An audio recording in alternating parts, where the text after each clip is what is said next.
खुशी को ज़्यादा जटिल न बनाएं।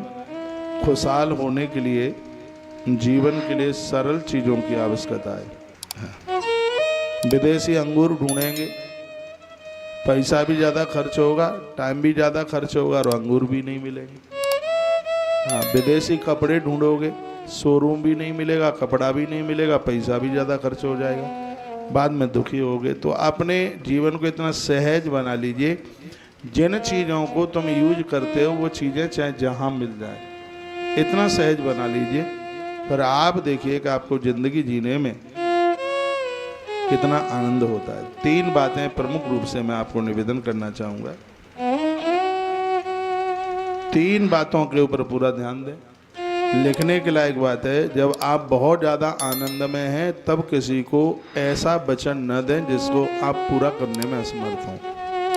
जब आदमी बहुत खुश होता है तो सामने वाले को बहुत वचन दे देता है। महाराज दशरथ ने ऐसा ही तो किया, राजा हरिश्चंद्र ने भी ऐसा ही किया, और भी ऐसे कई तथ्य मिलते हैं ग्रंथों में। तो ये 3 बातें मैं निवेदन कर रहा हूँ।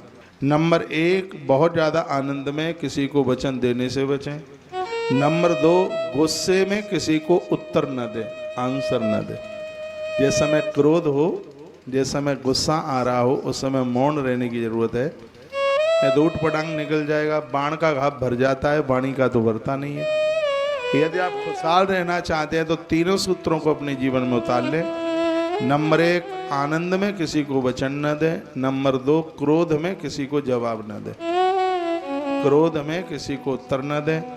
और नंबर 3 जो बात है वो है, मुश्किल समय में भी धैर्य को ना खोएं। कोई बहुत बड़ी दिक्कत है, मुश्किल है, परेशानी है, उस समय भी आप अपने धैर्य को बचा करके रखें, अपने धैर्य को ना खोएं। ये 3 बातें हमें खुशहाल कर देंगी, हमें बहुत आनंद कर देंगी। नंबर 1, आनंद में किसी को, ज़्यादा खुशी में किसी को वचन न दें। नंबर 2, क्रोध में किसी को जवाब न दें, उत्तर न दें।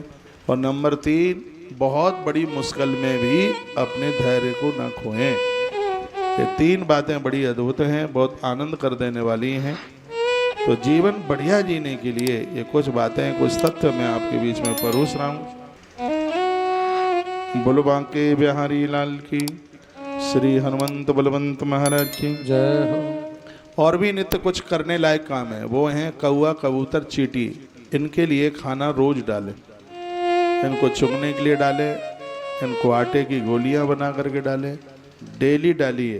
फिर अपना उत्कर्ष देखिए, आप अपनी तरक्की देखिए। आप कौआ, चींटी, कबूतर, इनको रोटी दाना जो भी डाल सकते हैं वह जरूर डालिए। नंबर 2, आपके आसपास कहीं कोई मंदिर है, गली में है, मोहल्ले में है, वहाँ जाइए। मंदिर नहीं है तो आपने अपने घर में जो मंदिर बनाया है उसमें 10 मिनट बैठिए।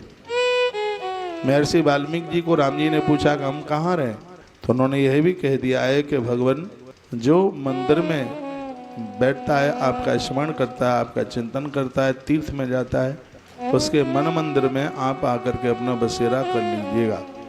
और मैंने किसी ग्रंथ से आपको निवेदन किया है कि मंदिर में भगवान का दर्शन करने से 10 सोम यज्ञ करने के फल प्राप्त होते हैं। मंदिर के दर्शन की इतनी बड़ी महिमा है, तो इसलिए जरूर जाइएगा। नंबर 3, माता पिता, गुरुजन, वृद्धों का सम्मान कीजिए। ऐसी बहुएं बहनें हमें सुन पा रही हैं जिनके घर में सास ससुर हैं, बड़े हैं, बुजुर्ग हैं। सुबह जब आप अपने कमरे से नहा धो करके आती हैं तो सबसे पहले अपनी सास माँ को प्रणाम कीजिएगा। ससुर जी दिखाई देते हैं, उन्हें प्रणाम कीजिए। जेठानी दिखती है तो उसे जरूर प्रणाम कीजिए। सुबह ही सुबह जो आपको आशीर्वाद मिलेगा, ये आशीर्वाद तुम्हें निहाल कर देगा, आनंद कर देगा। जितनी भी मेरी बहनें मुझे सुन पा रही हैं उनको मैं बहुत निवेदन पूर्वक कहना चाहूँगा, ये बात मैं नाभि से बोल रहा हूँ, आनंद के साथ बोल रहा हूँ। आज से ही आप आरंभ कर दें।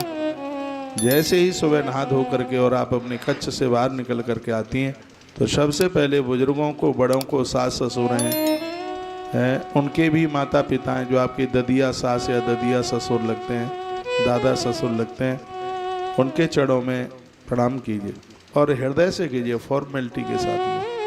प्रणाम वही तो लगता है जो हृदय से किया